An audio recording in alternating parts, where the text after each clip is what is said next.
Egypt, the New Kingdom, 1550 to 1070 BC. The New Kingdom is the third major division of Egyptian history.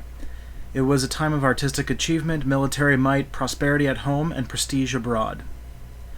After the Middle Kingdom, a weak and divided Egypt was dominated by the Hyksos from Canaan for 100 years. They ruled in Lower Egypt, the north.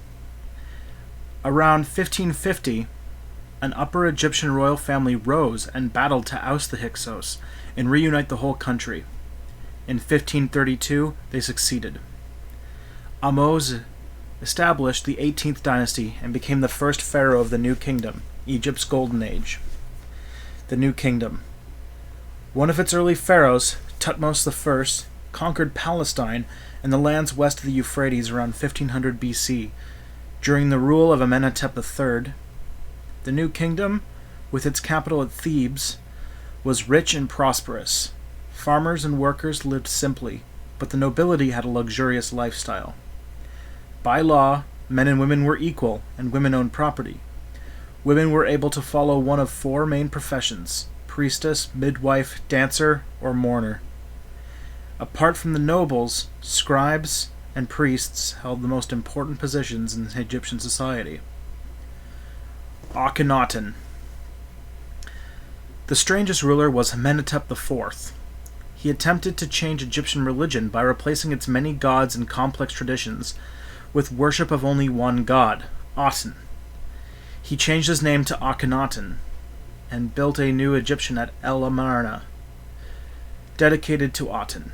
His queen, Nefertiti, was not of royal birth and may not have been Egyptian.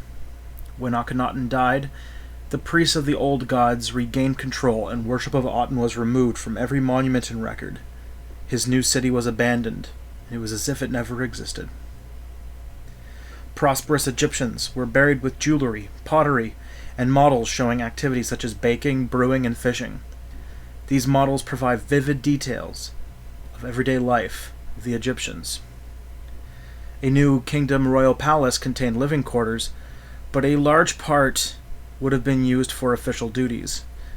In a hall such as this, the pharaoh would award honors, receive ambassadors and dignitaries, and accept tribute.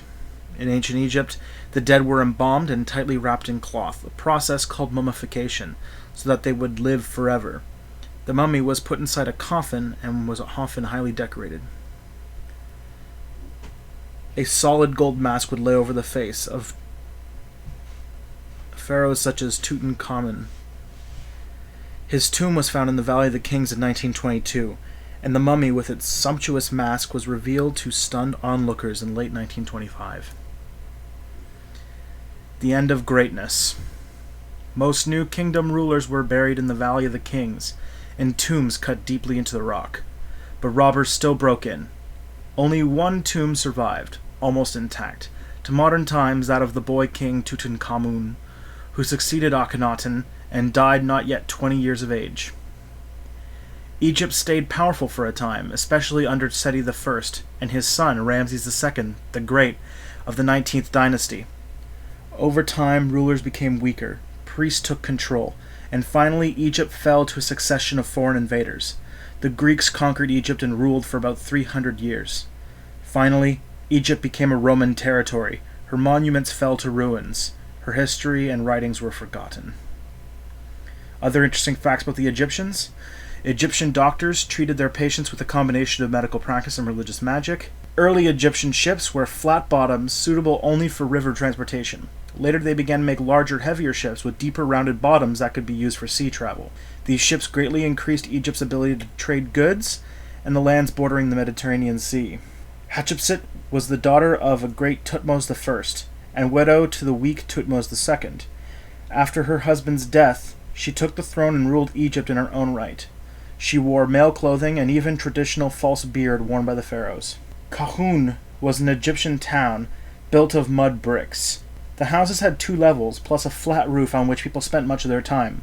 Trades and crafts occupied different areas in the town, as they do in modern Middle East cities.